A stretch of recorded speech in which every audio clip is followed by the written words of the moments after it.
Hi, hello, namaskar, salam alaikum, sat sri akal, whatever you think. Welcome to Mukti Biology tutorial. Today we will discuss a new chapter on biology, that is reproduction in organism. देखो ये जो reproduction in organism है ये 12th class NCERT का first chapter है। Reproduction in organism से हर एक बार exam में क्वेश्चन आता ही आता है। ये एक बेहतरीन चैप्टर है जिसमें क्वेश्चन फिक्स्ड है इन रिलेटेड टू साइंस, चाहे आप कोई भी एग्जाम दो। But before going to this topic I want to say you that अगर आप लोग मेरा चैनल को अभी तक लाइक नहीं किए हो, शेयर नहीं किए हो, सब्सक्राइब नहीं किए हो तो प्लीज कर दीजिए, क्योंकि मजा आने वाला है topic, that is reproduction in organism. Let's discuss reproduction in organism. Before going to this topic, we have to know some related points regarding reproduction. First is lifespan. Lifespan, that is the period from birth to natural death of an organism is called its lifespan. देखो हम लोग को reproduction पढ़ना जरूरी है क्योंकि हम reproduction हम लोग बहुत सारा टॉपिक पढ़ेंगे। फॉर एग्जांपल एनिमल कैसे रिप्रोड्यूस करता है, प्लांट कैसे रिप्रोड्यूस करता है, और जो लोअर ऑर्गेनिजम्स होते हैं वो भी कैसे रिप्रोड्यूस करते हैं, ये हम लोग को जानना जरूरी है। बिकॉज हर एक ऑर्गेनिज्म का कोई ना कोई लाइफ स्पैन होता है। वो जन्म लेता है, मरता भी है, यानी बर्थ है, डेथ है। अगर एक ऑर्गेनिज्म दुनिया में आए फिर उनका डेथ हो गया, अगर ये दुनिया में नहीं रहेंगे तो इनका जो इवोल्यूशन है, इवोल्यूशन नहीं रहेगा। दैट्स व्हाई हम लोग रिप्रोडक्शन पढ़ना जरूरी है। लाइफ को सस्टेन रखने के लिए हम लोग रिप्रोडक्शन पढ़ते हैं। रिप्रोडक्शन का जो फर्स्ट हेडिंग है that is life span. Life span यानी हर एक ऑर्गेनिज्म का जन्म से लेकर मृत्यु यानी डेथ तक को बोलते हैं it's life span. What is natural death? देखो डेथ दो तरीके का हो सकता है। एक नेचुरल डेथ यानी ऑर्गेनिज्म आए, उनका जो जो भी स्टेज है उनको क्रॉस करके उसके बाद मर गए, उसको बोलते हैं नेचुरल डेथ। एक्सीडेंटल डेथ यानी फॉर एग्जांपल अगर कोई भी ऑर्गेनिज्म है वो जा रहा है, सपोज उसका एक्सीडेंट हो गया तो वो मर गया, उसको हम लोग लाइफ स्पैन का अंदर नहीं लेते, इंक्लूड नहीं करते। व्हाट इज नेचुरल डेथ, इसको ध्यान में बिठा लो। लाइफ स्पैन जो होता है डे से लेकर 1000 ईयर्स तक भी होता है। फॉर एग्जाम्पल कुछ ऑर्गेनिज्म है जो मैंने एनसीईआरटी से लिया है, इसके अलावा बहुत सारे हैं, लेकिन you have to remember all these things. जो मे फ्लाई होता है वो ऑर्गेनिज्म से जो मे फ्लाई होता है वो 1 डे तक सर्वाइव करता है। पैरट है 140 ईयर्स, टर्टोइज है 100 से लेकर 150 ईयर्स तक, बानियन ट्री है 200 ईयर्स एंड पीपल ट्री है 2000 ईयर्स। इसके बाद जो लाइफ स्पैन है, ये लाइफ स्पैन को बहुत सारे फेजेस में बांटा हुआ है। For example birth, juvenile phase, reproductive phase, ageing, then death. Birth यानी जन्म, उसके बाद है जुवेनाइल फेज। जुवेनाइल फेज को हम लोग बोलते हैं प्री रिप्रोडक्टिव फेज, यानी रिप्रोडक्शन करने से पहले जो फेजेस आता है उसको बोलते हैं जुवेनाइल फेज। ये जो जुवेनाइल फेज होता है इसको प्री रिप्रोडक्टिव फेज बोलते हैं। और ये प्री रिप्रोडक्टिव फेज में प्लांट चाहे एनिमल हो उनका वेजिटेटिव पार्ट ही ग्रोथ करता है, यानी रिप्रोडक्टिव पार्ट ग्रोथ नहीं करता। उसके बाद है रिप्रोडक्टिव फेज, यानी दिस इज द स्टेज जो ह्यूमन, प्लांट, कोई भी ऑर्गेनिज्म हो इसी स्टेज में ही वो रिप्रोड्यूस करता है। जो हमारा हेडिंग है नेक्स्ट वो है रिप्रोडक्शन यानी रिप्रोडक्टिव फेज। इसी को ही हम लोग डिटेल में डिस्कशन करेंगे। उसके बाद क्या आता है एजिंग। एजिंग यानी बुढ़ापा यानी old age. But in case of plant में एजिंग को हम लोग बोलते हैं सेनेसेंस, SE, इसको हम लोग बोलते हैं सेनेसेंस। देखो प्लांट में सेनेसेंस बोलते हैं। प्लांट देखने में ग्रीन कलर होता है, इसीलिए मैंने ग्रीन में लिख दिया होता कि आपका याद हो जाए।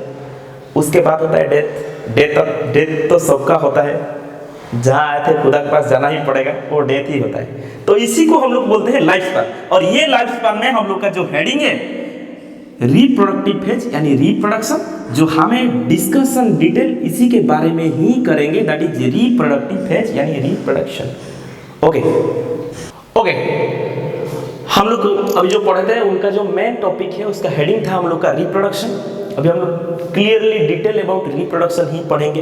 रिप्रोडक्शन में एसेक्सुअल, सेक्सुअल रिप्रोडक्शन पढ़ेंगे, उसके बाद प्लांट कैसे रिप्रोड्यूस करता है, उसके बाद एनिमल यानी ह्यूमन का रिप्रोडक्शन हम लोग का सिलेबस में है, ह्यूमन का रिप्रोडक्शन भी हम लोग डिस्कस करेंगे। बट अभी हम लोग देखते हैं ये रिप्रोडक्शन क्या होता है, व्हाट इज रिप्रोडक्शन।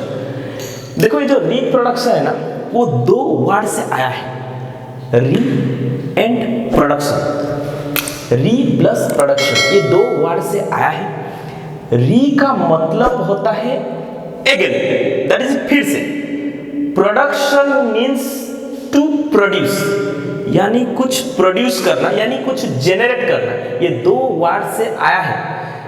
अगर इसको मैं कंक्लूड कर दूं, it is a biological process in which individual gives rise to an offspring similar to itself. देखो यहां से दो इंपॉर्टेंट पॉइंट है, that is individual offspring similar to itself. एक इंडिविजुअल होता है वो ऑफस्प्रिंग प्रोड्यूस करता है, ऑफस्प्रिंग यानी चाइल्ड डेवलपमेंट करता है, similar to itself. Similar to itself it's mean that कि सपोज ये हाथी है, हाथी का ऑफस्प्रिंग हाथी ही होगा, इसलिए सिमिलर टू इट्स ऑफस्प्रिंग। इससे मतलब ये नहीं कि हाथी का बच्चा गधा ही होगा, इसलिए मैंने लिखा सिमिलर टू इट्स ऑफस्प्रिंग। और ये जो रिप्रोडक्शन होता है ये एक बायोलॉजिकल फेनोमेनन ही है। ये रिप्रोडक्शन नॉर्मली दो तरीके के होते हैं, asexual reproduction and sexual reproduction. Reproduction is of two types, asexual reproduction and sexual reproduction. Before going to this topic, हमारा जो टीम है मैं उनको बोलता हूं थोड़ा यहाँ जूम कीजिए। ये जो मेल है, मेल प्रोड्यूस करता है मेल गेमेट, मेल प्रोड्यूस करता है मेल गेमेट। सिमिलरली जो फीमेल होता है वो प्रोड्यूस करता है, फीमेल जो प्रोड्यूस करता है PUC प्रोड्यूस, जो फीमेल होता है वो प्रोड्यूस करता है female gamete. Male gamete female gamete दोनों फ्यूजन होते हैं, इसी प्रोसेस को हम लोग बोलते हैं फर्टिलाइजेशन। मेल गेमेट और फीमेल गेमेट जब मिलते हैं इस प्रोसेस को हम लोग बोलते हैं फ्यूजन, और इन्हीं प्रोसेस को बोलते हैं फर्टिलाइजेशन। जब मेल गेमेट फीमेल गेमेट मिले फर्टिलाइजेशन, उसके बाद जो सृष्टि हुआ जाइगोट, और जाइगोट क्या होता है, डिफरेंट स्टेजेस क्रॉस करके लास्ट में ऑफस्प्रिंग यानी चाइल्ड का डेवलपमेंट ही करता है। ये नॉर्मल प्रोसेस होता है। देखो मेल एक पेरेंट है, फीमेल एक पेरेंट है, बोथ पेरेंट, अगर ये यहाँ पे वन सेक्स है, यहाँ पे भी वन सेक्स है, अगर दो सेक्स और दो पेरेंट इन्वॉल्व हुए, मेल पेरेंट फीमेल पेरेंट दोनों पेरेंट यानी दो सेक्स इन्वॉल्व हुए, तो इसी तरीका का रिप्रोडक्शन को हम लोग को कहते हैं सेक्सुअल रिप्रोडक्शन, यानी यहाँ दो सेक्स का इन्वॉल्वमेंट हुआ। अगर एक पेरेंट से डायरेक्ट ऑफस्प्रिंग प्रोड्यूस हो रहा है, सपोज ये मेल है, मेल से डायरेक्ट ऑफस्प्रिंग प्रोड्यूस, मेल के पास कैपेसिटी है to produce direct offspring directly. एक पेरेंट अगर डायरेक्ट ऑफस्प्रिंग प्रोड्यूस कर रहा है, सिमिलरली अगर फीमेल चाहे डायरेक्टली ऑफस्प्रिंग प्रोड्यूस कर सकता है, सॉरी, अगर एक पेरेंट इन्वॉल्व होकर ऑफस्प्रिंग प्रोड्यूस करते हैं, इन्हीं तरीका का रिप्रोडक्शन को हम लोग कहते हैं एसेक्सुअल रिप्रोडक्शन। जो एनसीईआरटी में मेंशन किया हुआ है, जो रिप्रोडक्शन होता है दो तरीका का होता है, एसेक्सुअल, बट आप जब सीनियर हायर क्लासेस में जाओगे तो वहाँ यार एक रिप्रोडक्शन पढ़ना है, एसेक्सुअल, सेक्सुअल, इसके अलावा भी और भी वेजिटेटिव रिप्रोडक्शन है। बट मैं मान के चलता हूँ दो तरीका का होता है, एसेक्सुअल एंड सेक्सुअल।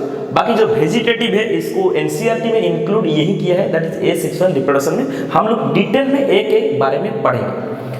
जो एसेक्सुअल रिप्रोडक्शन होता है उसमें सिंगल पेरेंट इन्वॉल्व होता है, मैंने अभी बोला है। जो सेक्सुअल रिप्रोडक्शन होता है बोथ पेरेंट्स इन्वॉल्व। अगर मैं इनको क्लियर कट में समराइज कर दूं, एसेक्सुअल रिप्रोडक्शन और सेक्सुअल रिप्रोडक्शन। एसेक्सुअल में रिप्रोडक्शन में मैंने आपको अभी बोला है कि जो एसेक्सुअल रिप्रोडक्शन होता है उनमें वन सिंगल पेरेंट इन्वॉल्व होता है। मैंने अभी भी बोला इसके अलावा जो सेक्सुअल रिप्रोडक्शन होता है उसमें टू पेरेंट यानी बोथ पेरेंट इन्वॉल्व होते हैं to produce offspring. Asexual reproduction को दूसरा नाम में जाना जाता है। एसेक्सुअल रिप्रोडक्शन को बोलते हैं अपोमिक्सिस और सेक्सुअल रिप्रोडक्शन को बोलते हैं एम्फीमिक्सिस।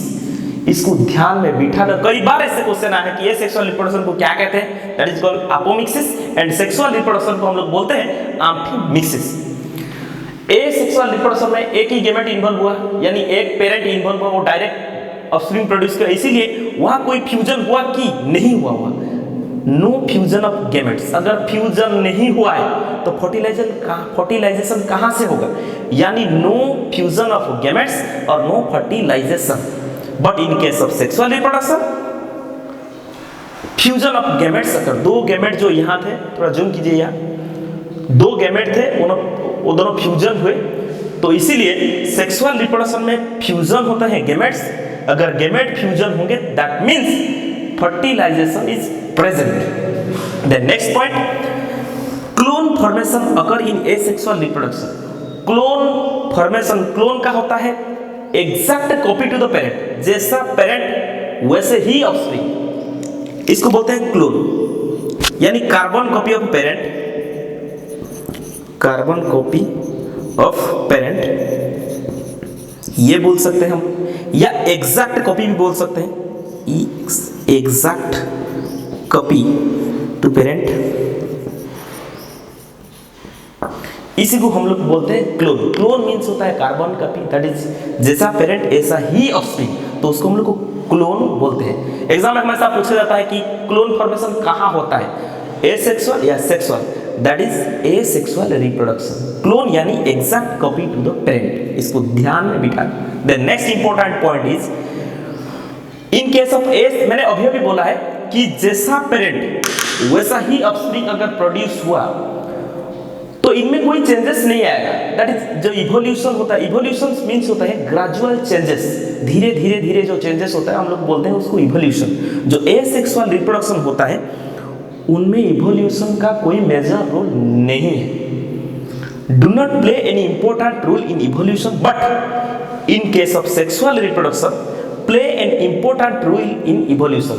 यानी जब यहाँ क्लोन फॉर्मेशन हो रहा है तो यहाँ वेरिएशन हो रहा है, यानी एग्जैक्ट कॉपी जैसा नहीं हो रहा है। सपोज दो पेरेंट मिले, उनके पास जो ऑफस्प्रिंग प्रोड्यूस हुआ उनमें कोई ना कोई डिफरेंस देखने को ही मिलेगा, तो इसीलिए इसको बोलते हैं variation occur. Then next point is अगर दोनों में वेरिएशन आए, दो parent suppose X and Y दोनों मिले, उनसे जो जेड पेरेंट यानी जो जेड ऑफस्प्रिंग प्रोड्यूस हुआ उनमें 100% गारंटी है कि उनमें कोई ना कोई डिफरेंस आएगा, दैट इज वेरिएशन आएगा, और वो वेरिएशन ही मेजर रोल प्ले करता है इवोल्यूशन। इवोल्यूशन यानी ग्रेजुअल चेंजेस, पहले हम लोग क्या थे आज हम लोग क्या बन गए। This is all about asexual and sexual reproduction. In the next class we'll clearly discussion about asexual reproduction.